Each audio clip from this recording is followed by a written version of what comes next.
Awesome. It looks like we have people tuning in from a few different areas.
Just in case anyone didn't see, at the very top of the chat, there's a few links to different resources on the Farm Folk City Folk website.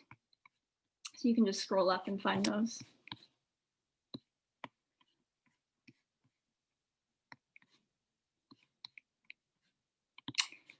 Awesome. And it is 6 o'clock, so I think we will get started. So hi everyone, welcome to Building a CSA Program for Everyone. This is the first webinar in our CSA webinar series. My name is Emily. I'm the engagement coordinator with Farm Folk City Folk, where we work to connect, empower, and inspire people to strengthen BC's food systems. As we begin, I'd like to acknowledge that I'm calling in today from the traditional, ancestral, and unceded territories of the Musqueam, Squamish, and Tsleil-Waututh nations. The work that we do promotes a food system that was not traditionally adopted by these nations. Many of these communities still rely on their traditional food systems, and I think it's important that we integrate these environments into our agricultural systems and promote the protection of these food systems as a part of our work. We do have people joining us today from across the province and from outside the province, it sounds like. So I'd like to also acknowledge the traditional caretakers of those lands. So we do have, I know we have both farmers on the call and eaters and farmers looking to start CSAs or maybe who already run CSA programs, as well as folks who are hoping to get a CSA box this year or who do so already every year. So I'm really excited that we're all able to come together to talk about community supported agriculture. It's very exciting. We are joined by Laura from Cartwheel Farm, a small scale fruit and vegetable farm in the Creston Valley, and Kerry from Laughing Crow Organics, a 10-acre fruit and vegetable farm in Pemberton. Before we get started, I just want to let everyone know that this webinar is being recorded and it will be posted on our website at a later date. We're going to start with our presentations from our two farmers, and then we're going to move into a question and answer period. So with that, I will pass it off to Laura. Feel free to unmute yourself, Laura, and you can share your screen with everyone. Lovely. Hey, good evening. For the people whose screens are on, could we have a show of hands for farmers? Farmers on the call? Awesome. And eaters? Neat. Excellent. when Emily approached us about taking part in the webinar, one of the things that felt most exciting was the chance to speak to farmers and eaters about CSAs at the same time. That's rare, it feels like. We have our relationships with our CSA eaters, and then we participate in training and conversation and dialogue with other CSA farmers. But the chance to have eaters and farmers in one place feels rich. So I'm excited about that. And hopefully I'm going to pull off the technical side of presenting. Let's see.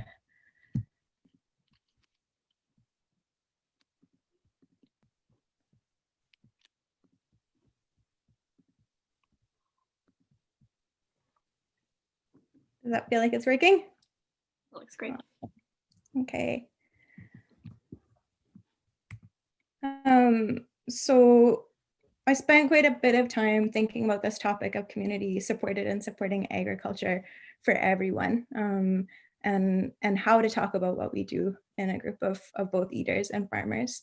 And what it came down to for me was the idea of creating conditions for long-term relationships of reciprocity, trust, ease, and contentment, for the sake of keeping people well fed, yielding good livelihood, and caring for planet and people.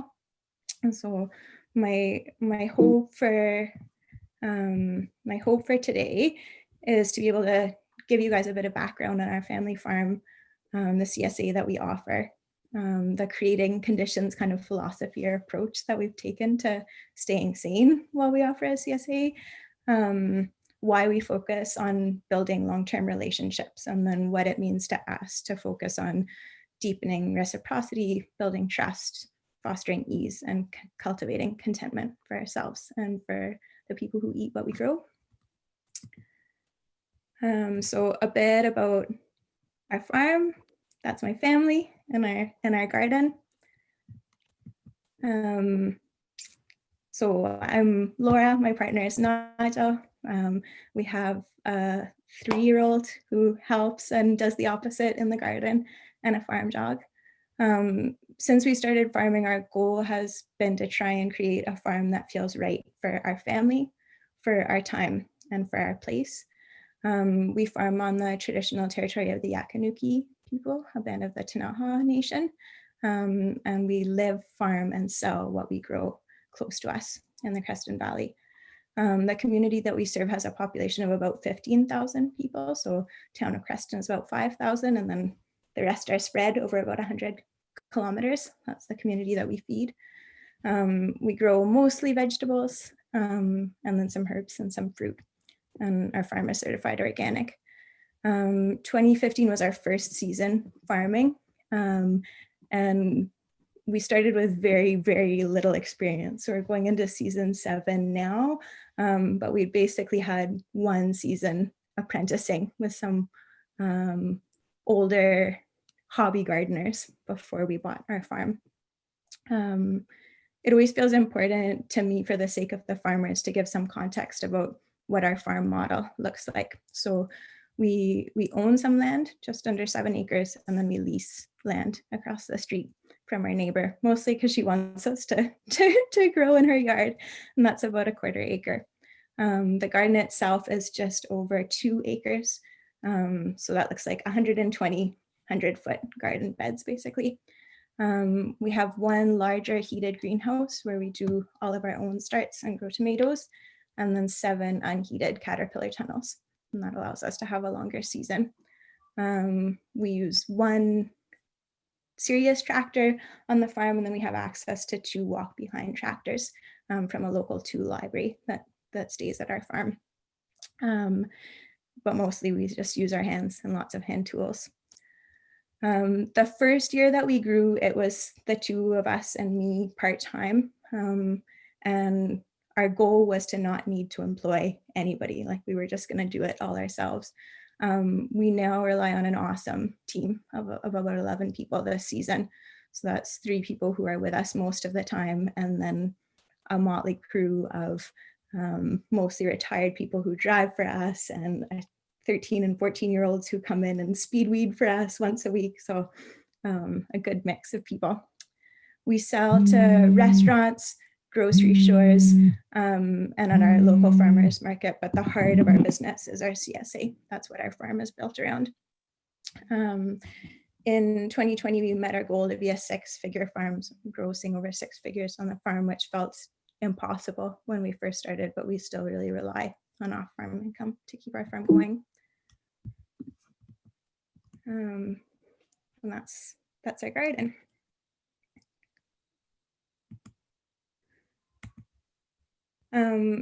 We don't use the term CSA except mostly when we're talking to other farmers. We still offer the only CSA of any kind in our area. And so it wasn't a term that meant a lot to people, but the experience that most people had around here was negative. So we talk about offering a home delivery program. We started our program before we started our farm because a family came to us and said, this is what you should be doing. Do it for just us this year and we'll show you how awesome it is. And that's all you'll want to do. And they were really insistent, and we still grow for the Welleses. And I think they probably trained their kids to rush out every week and meet us and say it's Santa and eat vegetables in front of us, but it worked. They had been farmers market customers who came up with this idea, and we didn't really see them often at the market, and suddenly we were bringing them all their vegetables every week, and that clicked for us. What we've offered has evolved year to year, but we crop plan and plan our year really around our CSA, with the excess going to the markets. We make a crop plan that gives us lots of safety and lots of extra room if things go bad, and then what we can't move through the CSA goes to the farmers market. Last year we had more than 150 families in our CSA, and definitely pandemic conditions made the appeal of what we do, especially with the experience of doing safe and reliable home delivery, just makes sense to people. We seem to go for longer every year. Last year we did 24 weeks. This year we'll probably do 26 or 28. People can opt for weekly or bi-weekly deliveries, and we found for us that makes a lot more sense than offering sort of different sizes. And we charge $30 a week for pod produce and perks. So I'll talk a little bit about more about what that means, but that's the core of what we offer, with savings for people who can pay upfront all at once, because that makes our life easier. Mostly what we do is on a farmer's choice model. That means you get what you get and you love it and you eat it, but we leave lots of room for no's at the beginning of the season. So that's people's allergies and their dislikes, and knowing that upfront just lets us accommodate it week to week. Generally, people are getting 6 to 8 items from us in a week, with the average value being slightly above that $30 that they're paying. Each delivery also comes with 2 recipes, usually like a dish and then some kind of dressing or condiment or something like that, and a note from the farm. And we get to write 24 of those a year, so there's scope for the imagination. So sometimes that's an update on how the garden's doing, sometimes that's poetry, sometimes that's like political writing about slow food movement or why we're organic and what that means to us. There's space in the year, and so we can kind of listen to what we're hearing from customers and use that note to speak to what we think needs to be spoken to. And we think about those perks, the recipes, and that note as part of the product that we're selling, that we're offering to our customers. We also offer add-ons, which is the chance for people to add extra things in a regular way from our farm and from other local farms and food producers. And then we charge for delivery based on people's distance from the farm.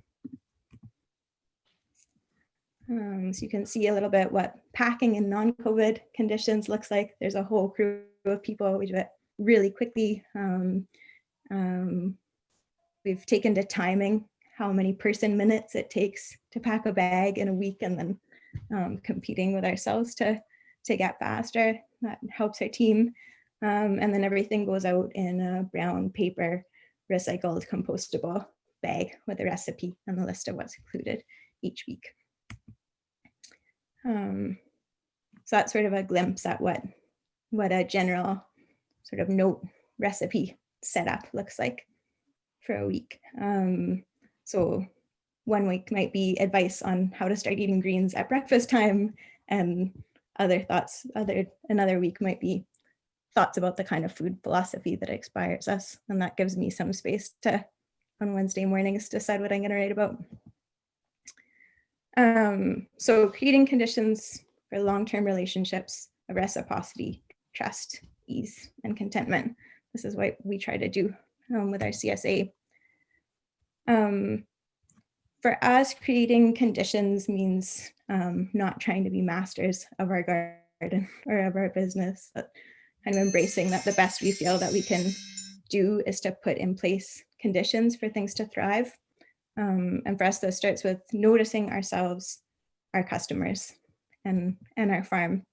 The first year that we farmed and had our CSA was super, super stressful for us. Because we didn't have experience in part, and because we felt like what we needed to do was make a garden grow and get people all of their vegetables, we were under lots and lots of pressure. The more that we've been able to relax into thinking about just creating conditions for the garden to thrive and creating conditions for people to enjoy a CSA, the better job we've done at noticing what it actually takes to make that happen. When it comes to deepening reciprocity, we've realized that our business really needs to be about mutually beneficial exchange back and forth between us and our customers.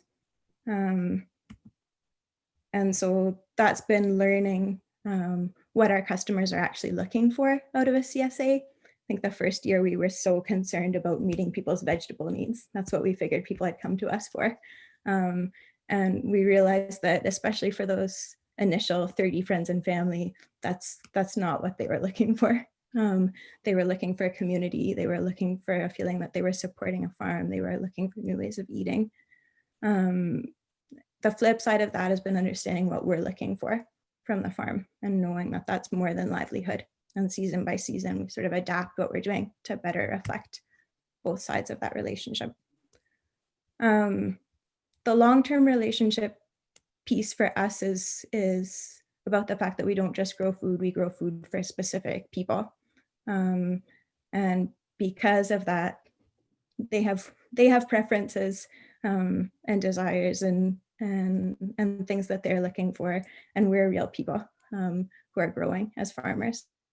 And so we found that basing our models on our own awareness of our strengths and weaknesses when it comes to being in a relationship, thinking about what kinds of relationships people are looking for with their farmers, offering our customers practical cues on being in a relationship with us, like when to call and when to not call, how to reach us, that kind of thing. Celebrating our long-term customers and looking for ways to improve our relationships with customers over time has created the foundation for a really strong CSA. Almost all of our customers are return customers at this point. So we have this solid crew of people who just show up at the beginning of every season to support the farm, and they know what they're signing up for. Building trust for us has been mostly about making sure that we're prioritizing and making time for communication with our customers. When we're not sure which way to go, we always focus on just being open, honest, predictable, and reliable about what we can offer. And the longer we've been at this, the more we find that we can offer, and the better sense we have of what the garden and our business is capable of. I think that at the heart of what works about our CSA is that we've come to really understand that a big part of what we do is fostering ease in people's relationship with food, that our food system is largely messy and impersonal and complex and unhealthful, and people are looking for an alternative, and that's part of what we can offer. So that's something that we come back to all the time, is how to make the model easier for ourselves and for our customers. And if something is especially hard for us or for our customers, we usually know that we're doing something wrong. We talk about that goal, and that helps our customers contribute to making things easier for them and for us. And a big piece of what we give beyond the food are those notes that help to promote ease for people. The reliability of having recipes there, the chance to talk to people about tools for making their eating easy, reminders, like eating whole raw vegetables is a very easy way and happy way to eat, that kind of thing. That's a focus of what we do and a goal that we can cultivate over time. And then when it comes to cultivating contentment, we wouldn't be doing what we do as farmers if it wasn't to bring ourselves and other people joy. If we're not happy, then something's not working. If our customers are not happy, then something's not working. Unfortunately, gardens give joy, good food gives joy, contentment is contagious. We've got good conditions for, I think, in the CSA for helping to promote a culture while people are happier farming and eating. We've found for us that staying focused on what brings us contentment has pushed the farm to grow. When we first started, it was the two of us, and contentment was working as hard as we possibly could and pushing our bodies as hard as we could and sleeping as little as we could get away with. And now that we're a family, that means something different. And communicating with our customers over time about that story, I think has helped them to feel more invested in what we do and also more open about the journeys that they're having as eaters. Lots of people when they started, I think with us, just wanted to support a farm. And over time, the fact that they have a sense as the season evolves of what's coming, recipes that they like to return to each year, and the chance to share the experience that they're having in the CSA with other people in their family or their neighbors. That's what contentment has come to mean for them. Having space for that to evolve over time keeps the farming fresh for us, and makes it work on the days where the irrigation has exploded and the seeds aren't coming up and that kind of thing. Thanks. Awesome. Thanks so much, Laura. That was great, and I'm sure folks will have a lot of questions. I'm going to pass it off to Kerry now if you want to unmute yourself, and feel free to share your screen. Okay, hi everyone. Let me organize the technical here. Okay, hopefully I can succeed on this one. So thank you, Laura. That was really awesome to start with. And so I would like to start with just kind of two things. One, I just want to acknowledge that I'm a little nervous. Thank you all for being present and for coming this evening to listen to two farmers and to participate. It's really encouraging and awesome. I had a small surgery last week, so on my face, I still can't really use my full expressions or smile very easily, so I may lack a certain amount of animation. So if you're wondering what's going on, that's what's going on. I thought that I would start by introducing you to our farm, and part of what we have found is a really valuable way to communicate the excitement that we have about what we do and how we share that process is through visuals, pictures of the farm. So I'm going to run through a bunch of those while I talk about the farm. We are, or I am half of Laughing, well, not even half, but I'm one of the owners of Laughing Organic. So I'm Kerry, Andrew Vegel's my business partner. And we're a mixed vegetable and flower farm located in the Pemberton Valley. We grow for a CSA delivery program, 2 farmers markets in the Sea to Sky corridor. So that's Squamish and Whistler farmers markets. We have an on-farm roadside honor stand. And we offer 2 agritourism opportunities, the Pemberton Sunflower Maze and You Pick Pumpkin Patch, the Grand Majestic Pumpkin Patch of Pemberton. As farmers, we feel that the CSA is part of our business backbone and that our members are embedded in the farm the same way the soil gets embedded in our hands. There's a strong sense of comfort and community and empowerment that's come over the years from our membership. They've directly helped our farm grow, thrive. They've enjoyed the harvest along with us. And that's been an incredible thing to build. Some of our members have been with us since we started the CSA. So that was 7 years ago. And when we started our CSA, we started very small. We had 18 members. When we started the farm, we were just a little over an acre in production. And we've grown slowly and steadily over the past 9 years to be where we are today. We've always operated on lease land, and we've been so fortunate to have the support and interest of landowners in Pemberton that have made our farm a reality. Currently, we operate or our lease is from Across the Creek Organics and the Beer Farmers. And they are a 5th generation potato farm that have just recently opened an on-farm brewery where they're growing barley, and they've created a tasting room in their potato barn. So our sunflowers and pumpkins and our road stand complement that offering of like the heritage farm that we lease off of. And like I said, the beginning when we started, we were on a different land, and we've moved to this piece of property, but it has been very much a really wonderful journey with getting to know landowners and learning and growing our business in this way in the Pemberton Valley.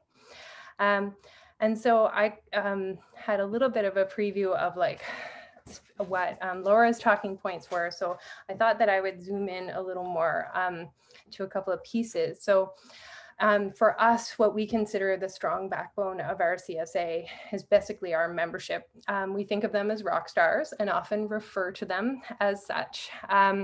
So I'm going to kind of talk about like, who are your farm rock stars and what do they have in common? And then in knowing this, how do you find them and keep them on board with your program? So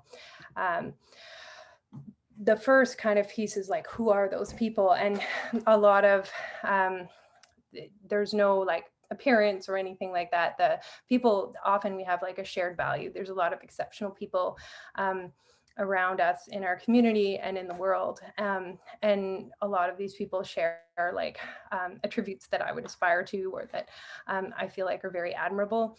And I feel like it just so happens that our ideal or our CSA members share a lot of these admirable qualities.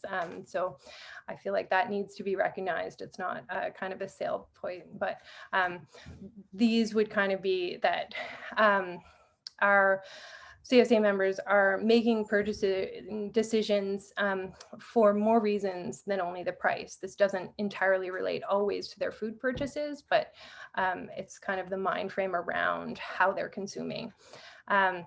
They love food as well. They love everything about it, not just eating it. They also love eating it, and they love a variety of eating it. They're willing to put their trust in us, but you can't forget that that trust is earned. We work very hard to earn the trust of our CSA members, of our market customers, and that's earned through the quality of our product. And also, they strive to be community engaged. They want to contribute to their community directly. They're interested in smaller scale agriculture and their community's food system. So those are kind of 5 points that I think define a lot of CSA members that will across the board in whatever area you are. I think this is something that is common and a commonality in our members. So in knowing this, how do you keep them involved in your program? So this is something that like we have grown our program very slowly in the 9 years or so that we're farming, but kind of everything starts in the seeding. So we'll start with that first character trait, or like that you consider your CSA members are making purchasing decisions for more reason than the price. And that's not to say that we're not delivering on the value of the product. We always make sure that we are. We have a set price box, and it is a farmer's choice box, and we do a delivery service, so we charge that delivery fee as well. But that the value of the product is not necessarily going to be your CSA's concerning, or the monetary value. They're concerned about quality. Our members are very discerning customers, but they're practical as well, and they know that our product is very different than we're not a Costco or a grocery store. So we're not trying to sell our product in the same way to our customers, and we don't feel like the relationship goes in that direction. There's a certain amount of education you do around that, especially when you're doing a farmer's choice box, in that we are not offering customer choice. And I'll talk a little bit about the value in that too. But we think that once we kind of get over that, the conversation of price is not one that we need to have too much. Our customers love food, everything about food. So they're like you and me, and I get really excited about really good food. I also get really excited about the appearance of it, and I think our customers do as well. We use our newsletter as a way to engage people. But we think that the first communication and the first part of the language and the relationship that we're building with our CSA is through the quality of the product that we deliver. Quality and consistency is and always will be the baseline for your communication and your relationship with your customers. At least that's our philosophy. We add to that quality with the rest of our communication. So we do a bunch of visual communication. And so that's with storytelling through pictures of the farm, and we engage people with the life of the vegetables. So we think that our people don't just love eating vegetables, they love looking at them, they love opening their box and seeing how beautiful. We use our newsletter to communicate the story of the farm, the story of the life of the vegetables. And in this way, we feel like we're building and sharing our mutual love and support of the food, the process of growing it. And we're kind of trying to curate that experience for members and bring them on board, so it becomes something that we're sharing a little more. The other thing that we feel like is kind of moves in towards building trust, but that we feel like we really win when our customers use all the contents in our boxes. So I spend, and over the years, we have built a process for how we build successful CSA boxes. And our boxes are built with quite a bit of intention. We know our numbers for what we're producing for long before when we're doing our seed orders. And we've always been sure that we never overcommit. We don't take on more members than we know we can produce the quality and the quantity for. But we're also striving for this kind of win when everyone's using all the ingredients to the box. This is a picture of our ratatouille box, which is a CSA favorite. The picture was sent to us by a CSA member after they made this incredible ratatouille. And so it's really exciting, and it's this wonderful feedback loop that we get with people. But we consider this the home run for the farm and for our members. So it's, again, that mutually benefiting relationship where our people they've opened the box, they've been really excited, they've actually made a wonderful meal out of it, and they've used the contents of the box too. So this goes back to building the trust. And so we do a few themed boxes throughout the year. And these themes kind of build, so when people open them, they can this is a potato leek theme as well, and the ratatouille theme is, again, kind of that using of the whole picture in the boxes. And we really do feel like there's a value in setting your box around that, I like to think of it as coherency. Like our customers don't just get a box of vegetables, they get complementary vegetables, they get staples.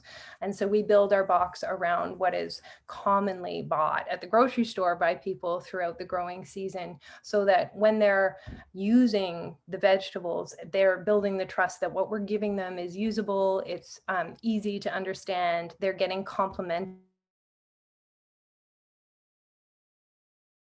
about the meals they're going to make. And in our newsletter, we include, we actually use a recipe service designed for CSAs. So our membership gets access to a database, and we can include those recipes in our newsletter, and they also can log in at any time. And it's a really wonderful service or way to get inspired about eating. But in this case, we find it's really like going back to ratatouille or potato leek soup, our boxes are built around staples, and then we add fun things. But as a general rule, we feel like if it doesn't sell well at the market, it probably shouldn't go in your CSA box more than once, because fennel is just not that popular here. So making sure that you're including ingredients that are good. So this goes back to, that's how we build trust in our customers. Like it's a total win for us when people use all the ingredients in the box. New customers then are kind of on board, and that they understand why they can trust us because they use everything. And for us, just kind of a note is like the value on that trust that we built is like our Farmer's Choice CSA box. It's like in our planning, growing, and harvesting, it's a lot less labor intensive for us to plan, grow, and harvest. Around 250 people are on our CSA now.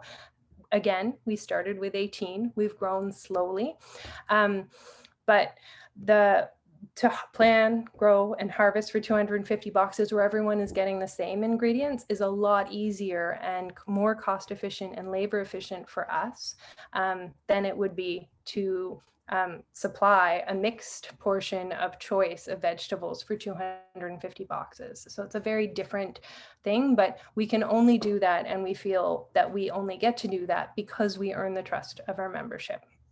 And that trust is built through, like, again, the quality of the product we offer, the consistency of that quality, the value, and then the onboarding, that we're filling the other needs of our customers, that we're involving them in the process. And that kind of tags to our last, like my other point would be like, our customers are community minded and they want to be engaged. And through our newsletter, the eating of food, the celebrating of food, we're bringing them into their relationship with the vegetables and with the growing process of the farm. So we consider like these rock stars, our community members, they are rock stars, and we think that is really valuable to tell them. Like our farm, as I said in the beginning, like we feel like the CSA is the backbone of our farm. And these people have kind of made the choice. They've invested in our farm. They've got the return of the vegetables, but they also get the return of knowing that we're like growing, that we're succeeding, that they're making small scale agriculture possible in our area, that they're feeding and supporting their local food network. Like we grow for CSA, for farmers markets. All of our food is consumed within, I think it's 93 kilometers to Squamish. But this is something that's significant. We produce thousands of pounds of food a year, and it feeds households within our community. And I think that this is something that for us in building that sense of community in our CSA, we feel it's really important that you tell your members what it is that they're doing and how appreciated it is.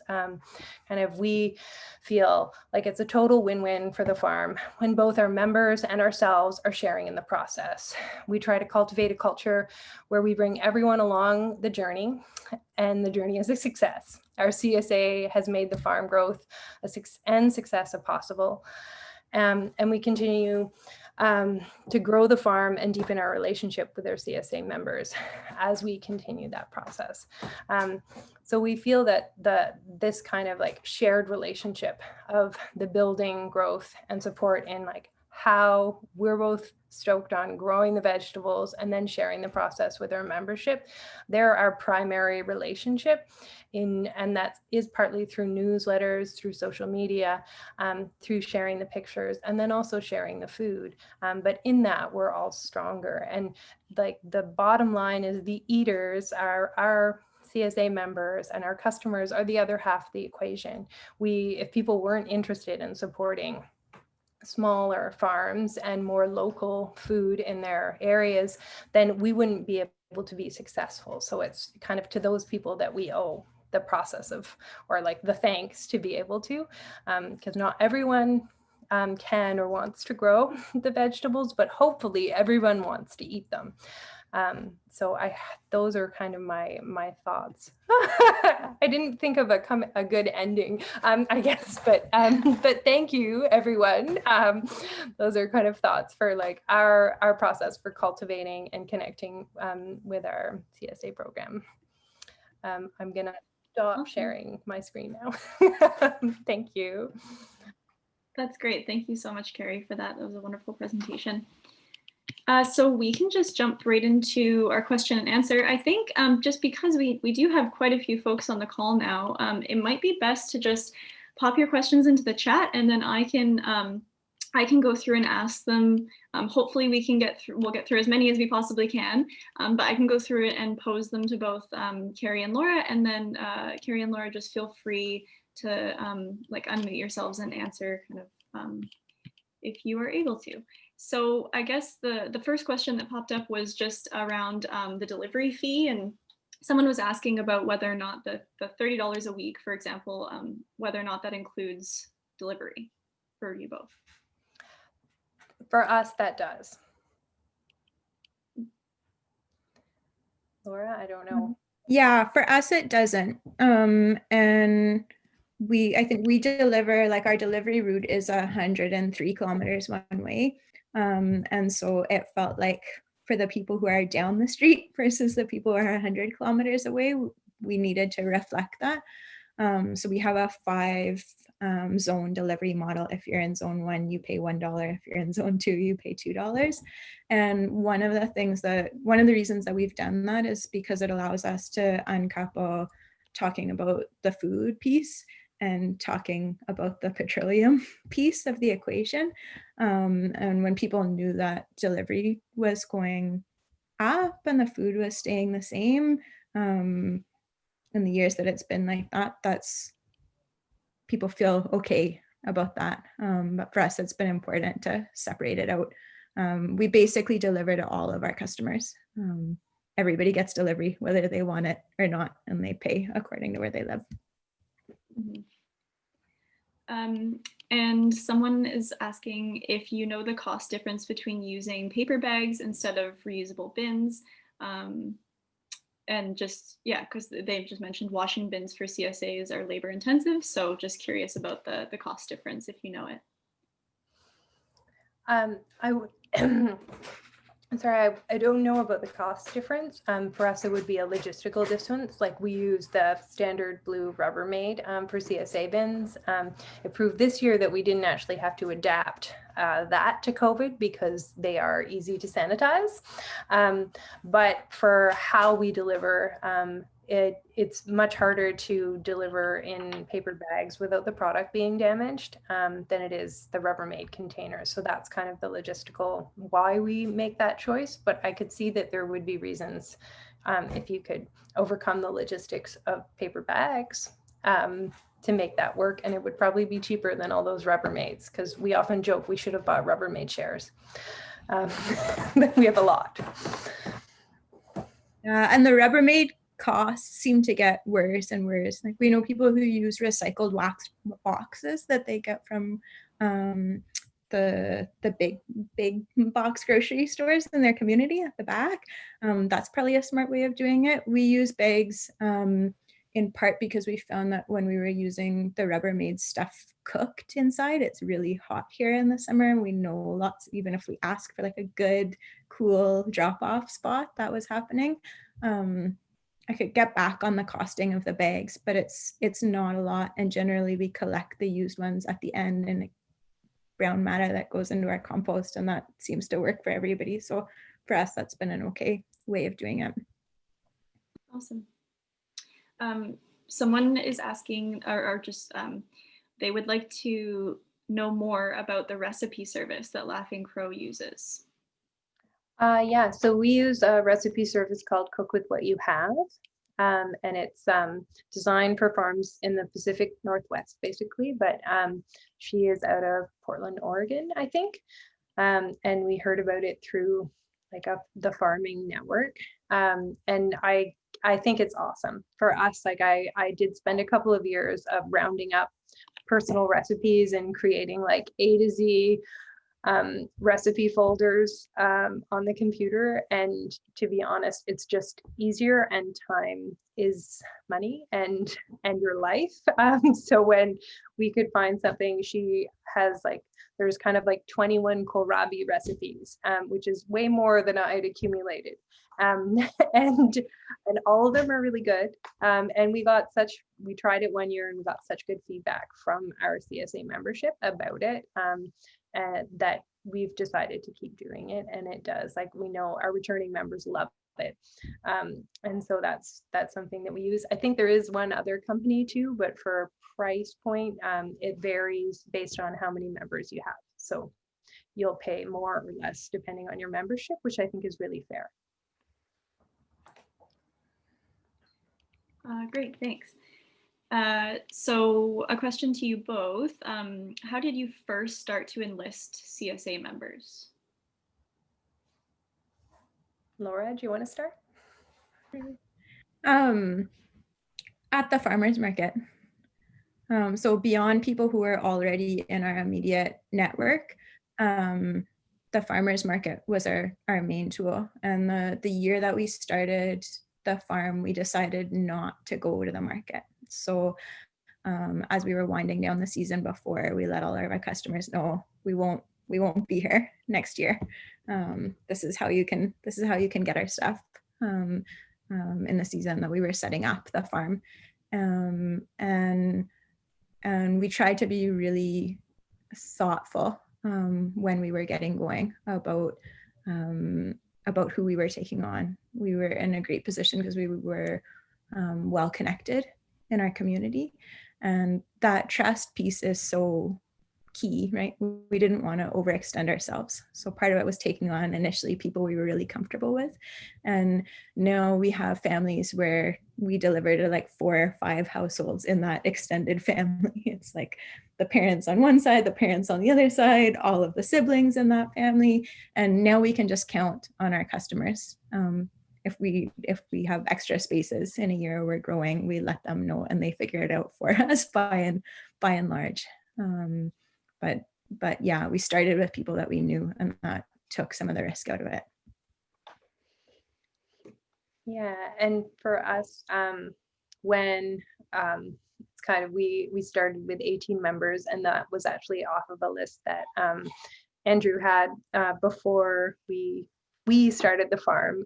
He unwittingly had a bit of a CSA running. He had a list of all his friends that he would call, because he had before we started the farm this huge vegetable garden, and he would give them like a weekly bag of vegetables. So we started with those people, and then it was through the farmers market that we connected a little bit. Like, we told people we did this program and advertised.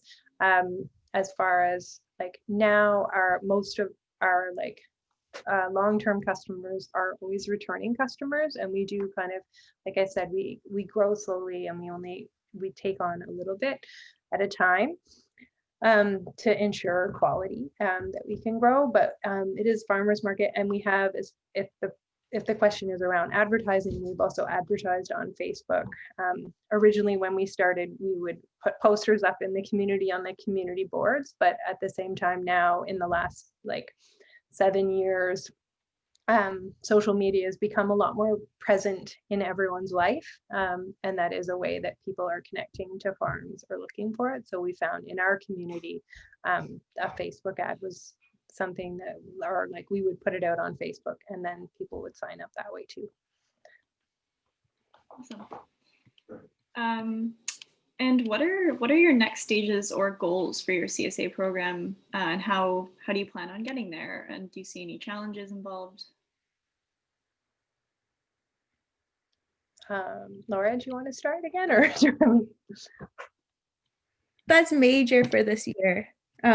Last year was going to be a year where we felt like we were just going to not grow the farm. We had put so much energy into growing year after year, and last year we felt like, let's breathe, let's notice how it's going, let's take this as a all things stable year, reflect, process, and then the year wasn't at all the year that we expected, and it was our biggest growth year ever, and nothing was normal. So for this year, a lot of our goals are just around steadying what was a wild year. We found that we generally put a lot of energy into connecting with a new customer. Once somebody's on board, there's energy that goes into it. We get a lot out of it. It's not that it doesn't take any energy, but that initial energy is big.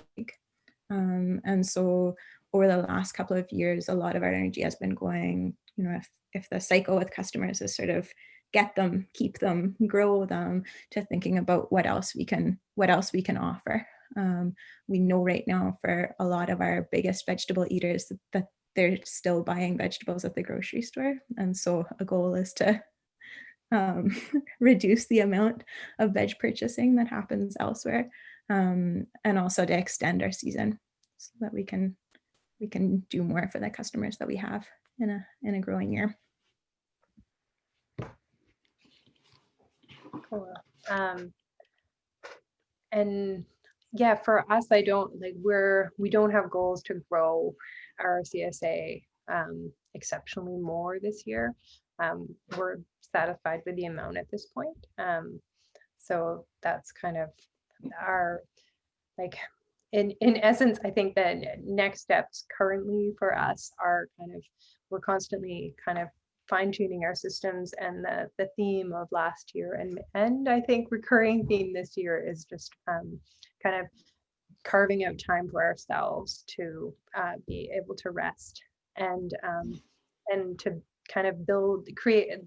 work on building the farm into something that has more of a personal sustainable thing, being that we're able to have a personal life outside of the farm. So that's not necessarily a CSA goal, but I think that's each year we get better at doing that, and it seems like that's the reoccurring theme. We're not necessarily looking to grow the acres that we're growing or anything more than that.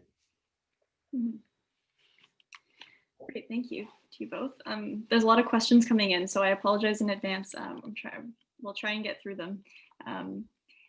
So for both farmers, how much feedback do you look for from your members with regards to product offering? Do you want to know favorite items from folks?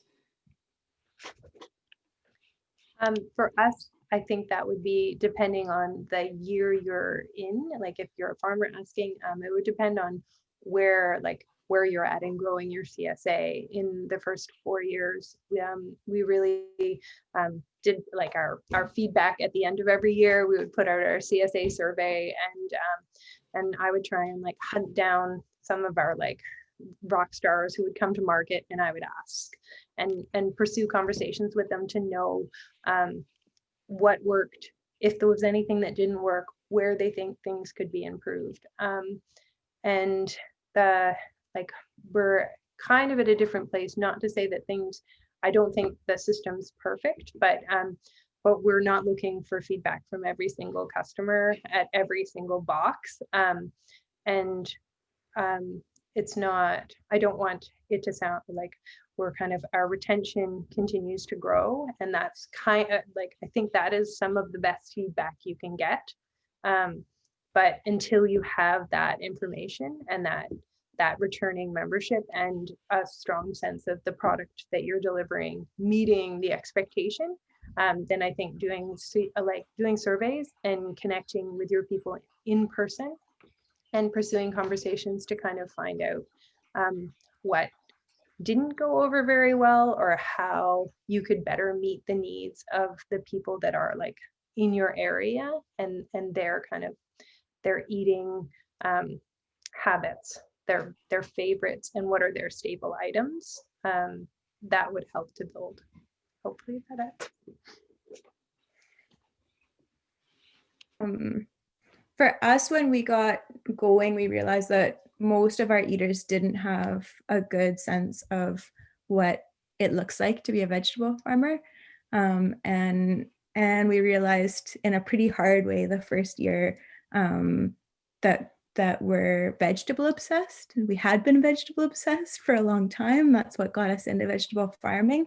And that strangely, not everybody, including those first 30 CSA families, are as vegetable obsessed as we are.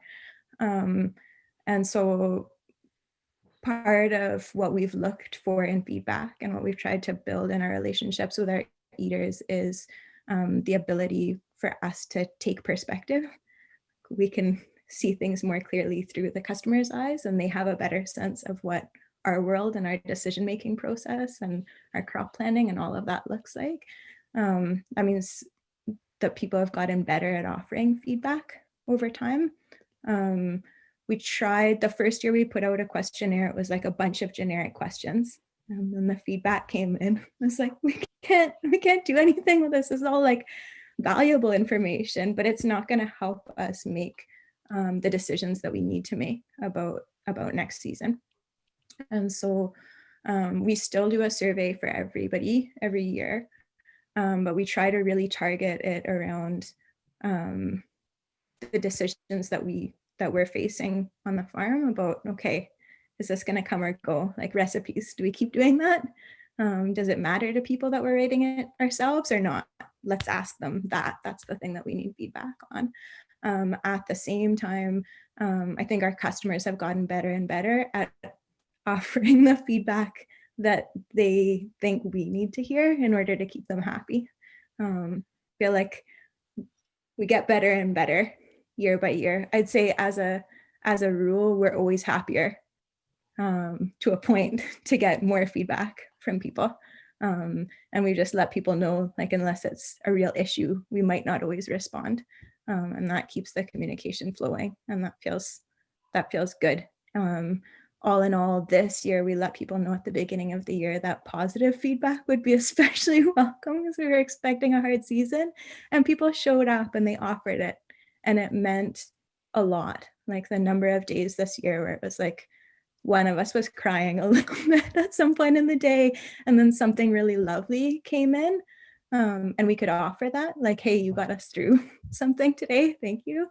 That makes it real for everybody. Yeah, awesome, thanks. So have any of you two done a make your own veggie box option? This person who's asking says that they offer a farmer's choice and a make your own. They say we definitely find it a bit challenging, but the customers love it so much. What's your experience or opinion with this? Our CSA is still under 50 people, so it's probably a bit easier to manage.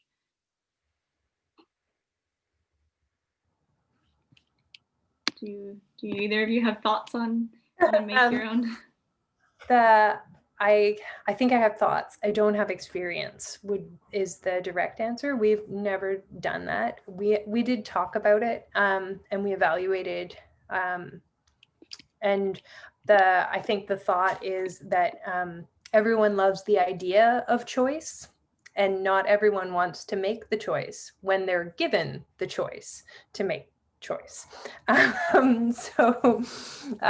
We kind of went with that, and we make the choice, and we do that kind of for the reasons that I talked about, that for us it makes the process of planning, growing and harvesting and delivering easier and more cost efficient and labor efficient for us. But like I said, I'm not actually speaking from experience. We've never done a customized box.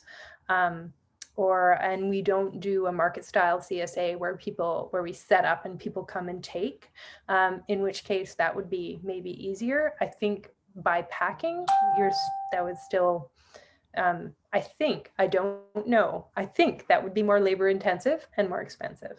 But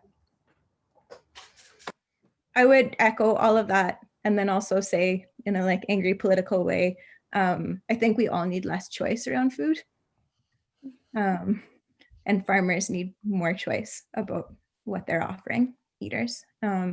We've had a good number of people who have left the program at some point, because after a season they felt like they wanted choice again, and 90% of those customers have come back saying, actually, good tasty food from people we love makes more sense, right? We don't do it, and we don't do it for all of those reasons, and then for some hardcore political kinds of reasons, we just need less of that. Thanks. So yeah, we just have a few minutes left, so maybe I'll just ask this one last question before we're done here. This person is asking if you have any recommendations on websites to use to communicate inventory and take payments for your boxes. So I think we set up through Square for our box payment, and we allow people to pay for a half share, half of the season, or the full share. And we do a discount if people are paying the full share. And we still see value in kind of discounting a little bit, because the full share payment is one less office work for us, so less administration, and that they are giving us all that money, but also we're aware that not everyone has that money per month. So that's where we do offer the two. And for us, because it's just two payments, either Square or we give people the opportunity, if they want, they can e-transfer to us too. And so that works. And our either Square, the accounting software that we use, we can invoice through. But again, because our product is just a CSA and then the flour add-on, because we do a flour CSA as well. So people can choose just vegetables or vegetables and weekly or bi-weekly flours, and then it's just one payment. So we're not doing like a farm store online where people add to. So I don't have experience to using those platforms to really know what would be good. I'm not sure if you have, Laura. No, our system is really similar. We use Square when people want to pay by credit card. Otherwise, we have a pretty old school system set up with e-transfers. We did that the first year, and then everybody wanted to keep paying by e-transfer because they already had us set up in their account. Yeah, the less we're paying in fees, the better. This year we did e-transfers even though we were doing all of those monthly add-ons, and it almost killed me. So we're looking for a better system. We found that any of the, like we've tried some of the online platforms that are farm specific or CSA specific in a beta test kind of way, and they've never delivered quite on what the promise is supposed to be.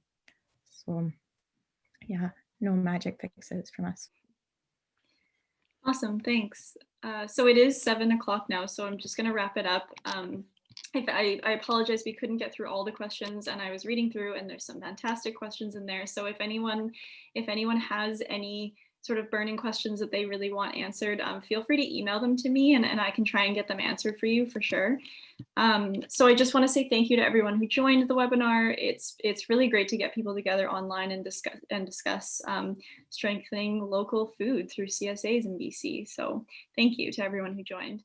We appreciate Laura and Kerry for joining us, taking the time to talk about their farms and share their knowledge. I'll be sending out a participant survey to everyone, and it would be really awesome to get your feedback. It helps us plan for future field days and webinars. And this is all being recorded and will be uploaded to our website shortly. So I will send out all of that as well as the link to the recording once it's on our website. And again, thank you to everyone who joined, and I hope you all have a lovely rest of your week. Bye. Yeah. Thank you, everyone.